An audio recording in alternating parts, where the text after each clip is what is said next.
now we have this interactive discussion. First, that you should now log on through vote.myecr.org/c, and then you have access to the voting system. Until the first case is prepared by Dr. Horsthuus, I would like also to inform you that for this course is a self-assessment test available where you can assess your knowledge and about what you have learned today. And this assessment test is available under the web address assessment.myesr.org. So now I would like to ask Karin to present her case.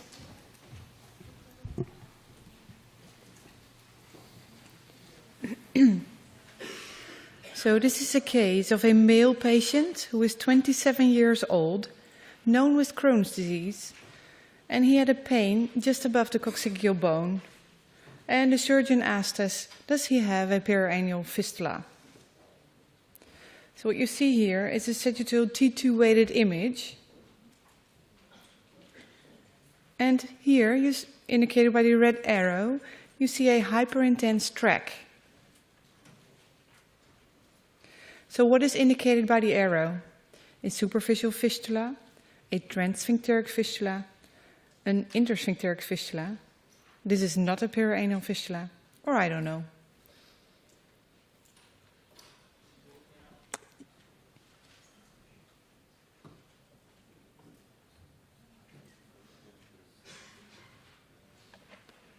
You may vote.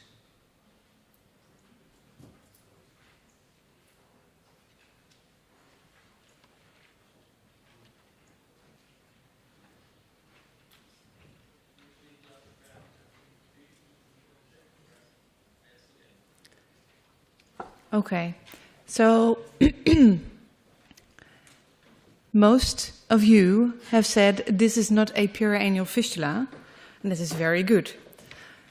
Actually, of course, I only included this one image. So if you would have said, I don't know, very acceptable answer, because of course, theoretically, it's possible that you would see extension to the intersphincteric space on another image, but indeed, there's no extension on this image, and it's not a perianal fistula. This is a pilonidal sinus. So the sagittal sequence has been done, and now your radiographer, or you, will have to angulate the other sequences. So you have these images, and you can angulate, either as the white arrow, the red arrow, or the yellow one. Or you cannot angulate. So, do you proceed straight forward and you do not angulate? For the transverse series, do you angulate like this? Do you angulate like that? Or do you angulate like the yellow line? Or you don't know? You can vote.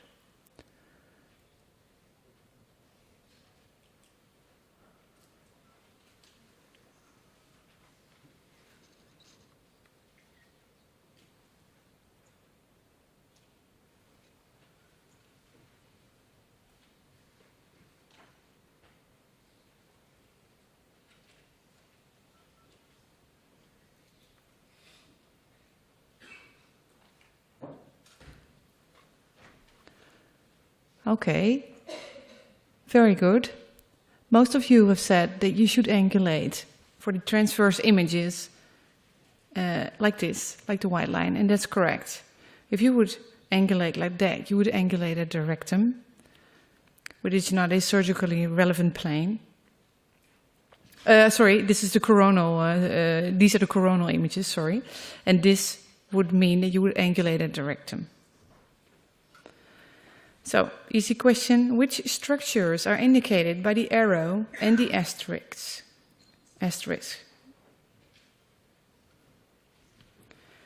So, is it the gluteus muscle and the puborectal muscle, the gluteus muscle and the external sphincter, the gluteus muscle and the levator plate?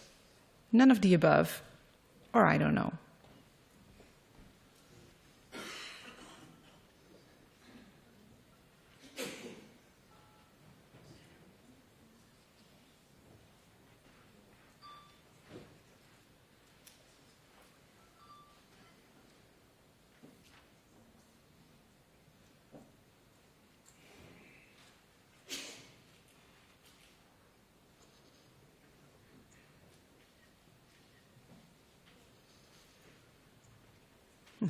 You are all very, very good. Because, of course, indeed, this is the muscle of the buttock, the gluteus muscle, and here you see the levator plate. So, question 4, what is your diagnosis? This is a VETZ T1 after intravenous contrast medium. What do you see here?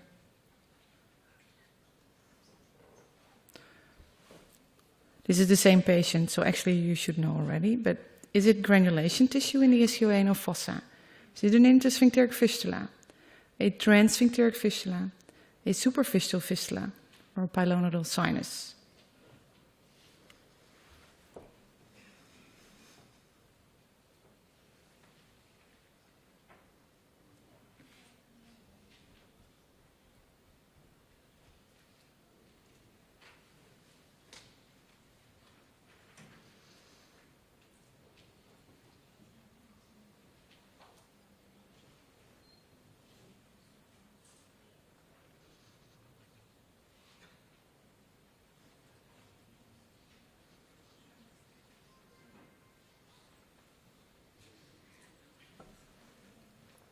Okay, so some different answers. So answer A cannot be correct, as this is not granulation tissue. If this would be granulation tissue, you would not see the hypointense center that you see. This hypointense center indicates that there is pus, there is fluid. This is not an intersphincteric fistula, because you do see that this abnormality abuts the external sphincter, but there's no intersphincteric extension. And also you do not see any extent of the inflammation towards the internal sphincter through the external sphincter, so no transsphincterous fistula either. This is the same patient as I showed you before. This is a pilonidal sinus with inflammatory abnormalities abutting the external sphincter, but no intersphincteric extension. So, well, yeah, here, this is actually not a very good image, but this is the coronal image where you cannot see any extension in the intersphincteric space.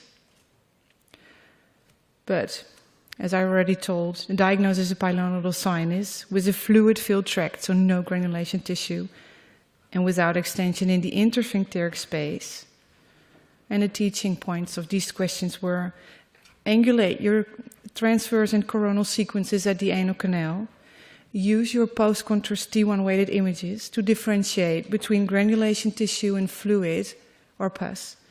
And in perianal fistulas, there always is intersphincteric infection.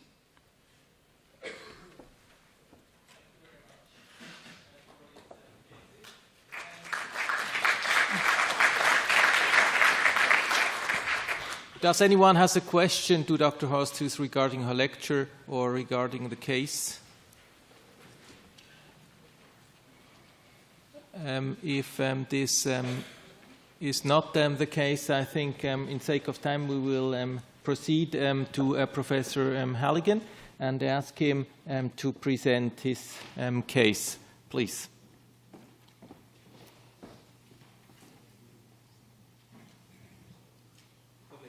I've been shamed by the diligence of the Dr. Horsthuus and her cases, because I was asked to prepare 1 to 5 cases, so you can guess how many I prepared. But it's a good case. So, a 45-year-old man with a painful bottom. That's unusual, isn't it, given this the topic of the afternoon. So you've got a couple of axial sequences there.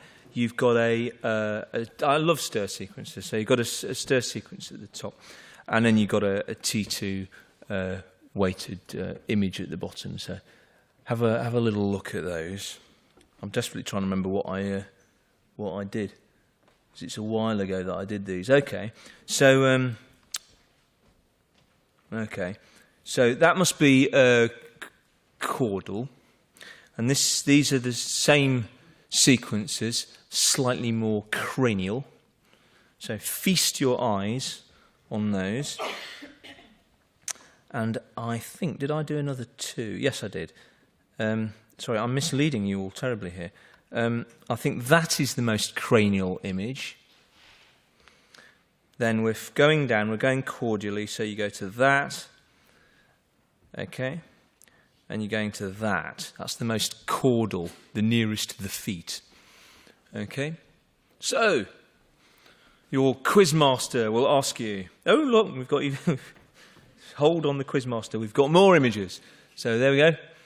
God, we do a lot of scanning at UCLH, don't we? So there we go. That's, you know, that's nice. That's the way you look at it on the monitor.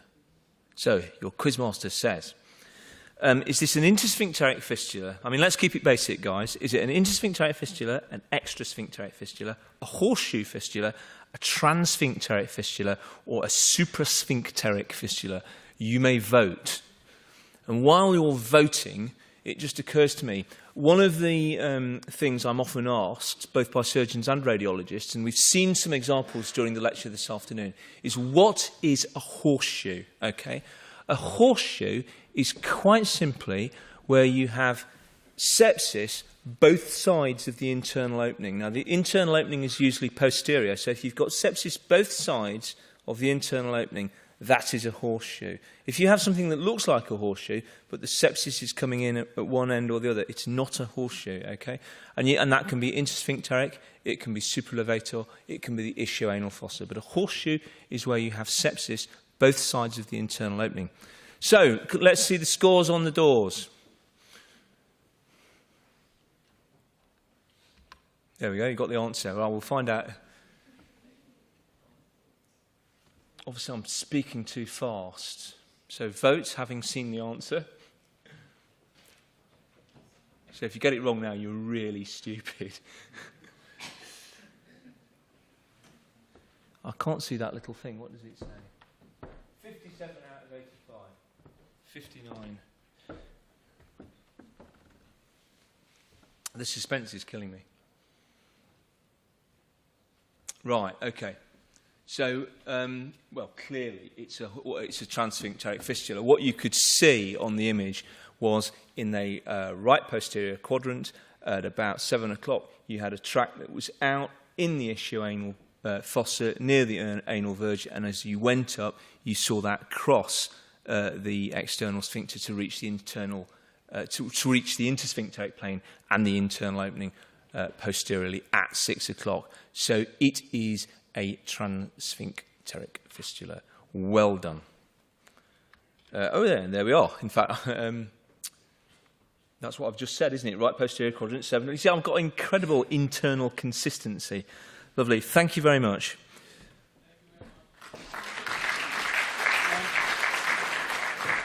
Does anybody has a question? Ask me questions, weren't you? Question for Professor Halligan? I just have one.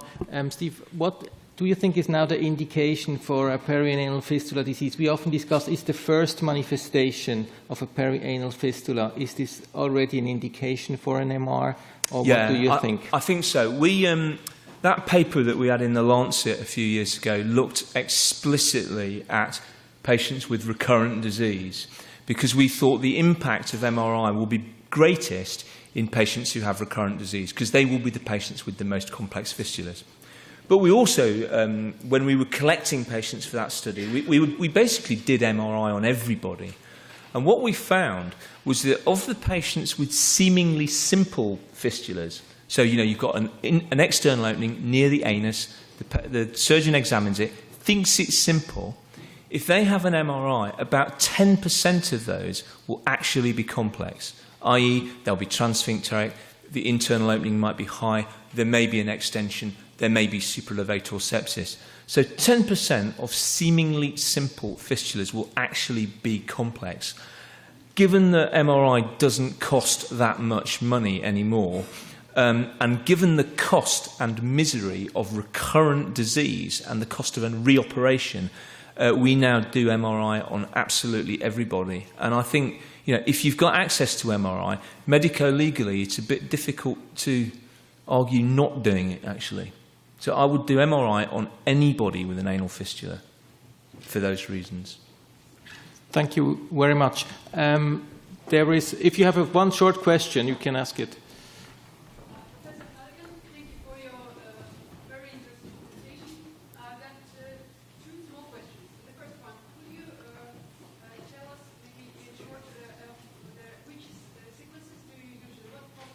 Okay, so the first question is, what sequences do I use?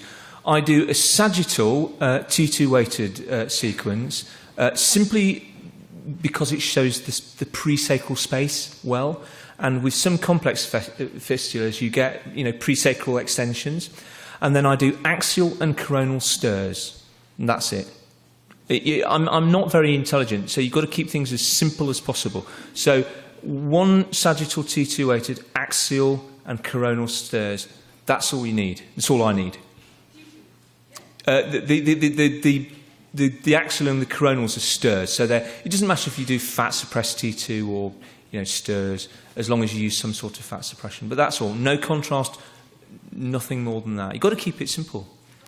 So the second question maybe it's not necessary now because I wondered if by any chance you inject some fluid into these fistulas to make a better contrast. No, I never, because in our hands, it's never made a difference. The problem is you're already so good with MRI, the margin for improvement is very small.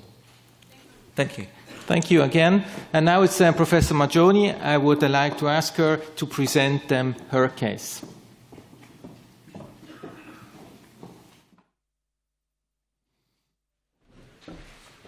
Thank you, Dominic. So this is the case of a young female patient. She is now 40 years old. She has a 15 years long history of Crohn's disease. All started in 2000 with a very severe spondyloarthritis, and for this reason she was hospitalized. She had a very severe disease on one shoulder and one knee. During this hospitalization, the diagnosis of ileal Crohn's disease was placed. She was 24 years old, and she was treated with corticosteroids and immunosuppressive agents. This was the intestinal Crohn's disease at the moment of the diagnosis. As you may notice, it was quite severe Crohn's disease of the ileum with extensive involvement of ileal loops, wall thickening. It was a quite extensive and important Crohn's disease. She underwent very good recovery symptoms, and as you may see in this MRI performed 2005, the Crohn's disease, intestinal signs of Crohn's disease almost disappeared, as well as the symptoms and diarrhea. So she was doing very well. Unfortunately, a fistula developed at that moment, and she started to have perianal pain and discharge, and this is the image of the fistula. This is a T2-weighted image, and this is a contrast-enhanced image. Questions? What do you see? Is this an Horseshoe fistula? Is a transsphincteric Horseshoe fistula with a small abscess? Is an intrasphincteric fistula, or an ischioanal abscess, or a ramificated fistula? Several options, but just one is correct.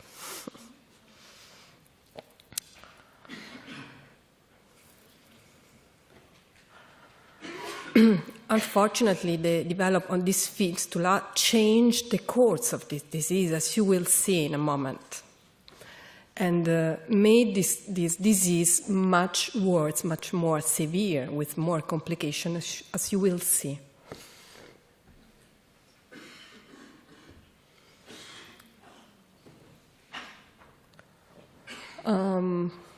We are almost done. Very good. This is, yes. This is a transsphincteric Horseshoe fistula with an abscess. Excellent. You may see here the Horseshoe aspect of the fistula, which almost enclose the anal sphincter and the transsphincteric tract with the small abscess at this level. So this is very good. Somebody talk about ischioanal abscess. Well, this is not perfectly correct because the ischioanal abscess should be at this level. And so the correct answer is the B. Perfect. So she had first antibiotic treatment, and then she underwent long-term therapy with infliximab. She had complete healing of the fistula, and she went on until she had the first pregnancy. Unfortunately, she had a natural delivery, and this caused a very severe recurrence of perianal disease a few weeks after the delivery. But unfortunately, or fortunately for her, she had this very early second pregnancy, soon after the first one. And it was just after the second pregnancy that she had a very severe flare-up of her disease, either on the abdominal side than in the perianal side. So she was hospitalized due to diarrhea, abdominal pain, weight loss, very high ES value, RCP values, white blood count, and so on, and very severe perianal discharge. What do you see in this image? I know this is not perianal disease, this is intestinal disease. I would like to know if this is an active ileal disease or inactive ileal disease, if this is active ileal and rectal disease, if there are any abscesses or any enteric fistula.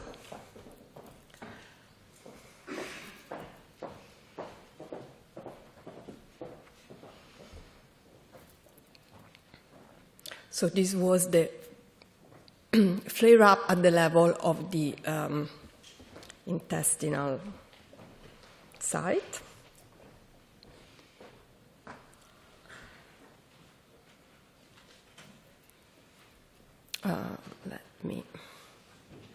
And in a moment I will show you the perianal site.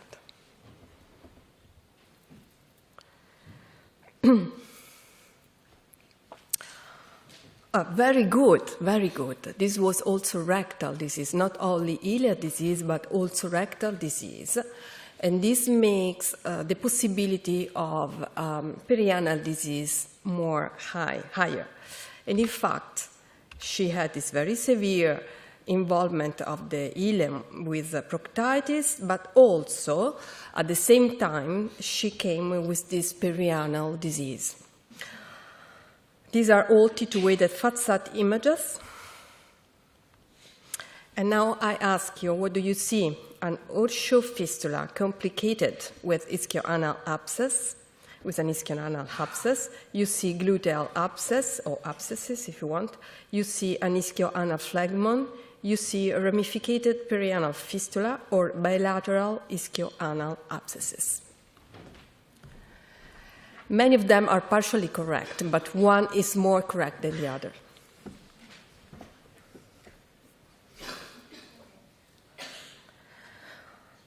Of course, she has a very severe recurrence of the disease.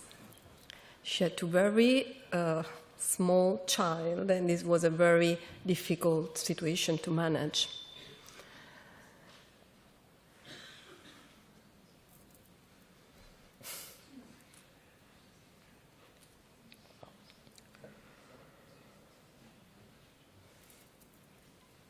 Oh, this is the answer. Sorry, I didn't see.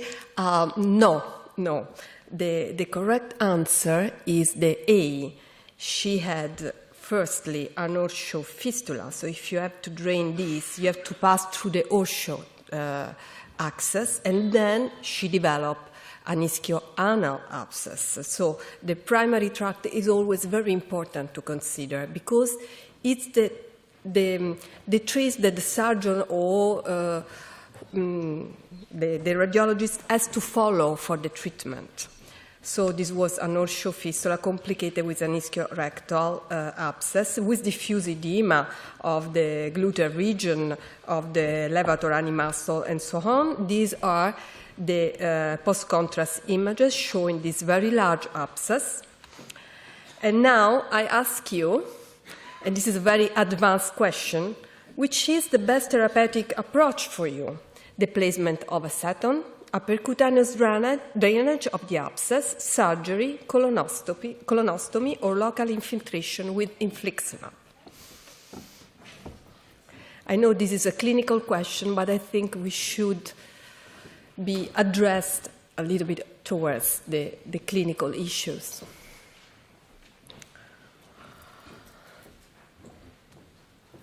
I didn't mention about local infiltration with infliximab in my lecture. This is a therapy which is sometimes used, but results are not so exciting. Okay, percutaneous drainage of the abscess is the correct answer. This is a large abscess, cannot be treated with antibiotics. It should be drained first of all. So this patient underwent the percutaneous drainage, and this was according to the echo statement, which states that the presence of a perianal abscess should be ruled out, and if present, should be drained in emergency. By fortune, she did well. She is still in remission, and she is under long-term therapy. As you may see, fistula disease still remains. So infliximab just maintains the disease at a low level, but we don't know what will be in the future with this patient. So the teaching points are that perianal fistula occurs very frequently in patients with severe disease, with colonic disease and rectal involvement. Complex severe perianal disease is observed very frequently during flare-ups, flares-up. And the more severe is Crohn's disease, the more aggressive may be perianal disease, and large abscesses need of percutaneous drainage. The overall recurrence rate, unfortunately, for any fistula, independently from the treatment, is between 34 and 74%. In fact, the fistula recurred, but it's under control, we may say. And the temporary colonoscopy, unfortunately, is the more effective treatment for fistula, but is suggested only in case of failure of all medical and less invasive surgical treatments. So this is the end of the story. Okay, thanks. Are there any questions for Professor Maggioni? If this is not the case, I think we are 3 minutes over time. So I thank you for being here. I also thank the lecturers for the nice lectures, and I wish you a nice evening and a good time at DCR. Thank you very much.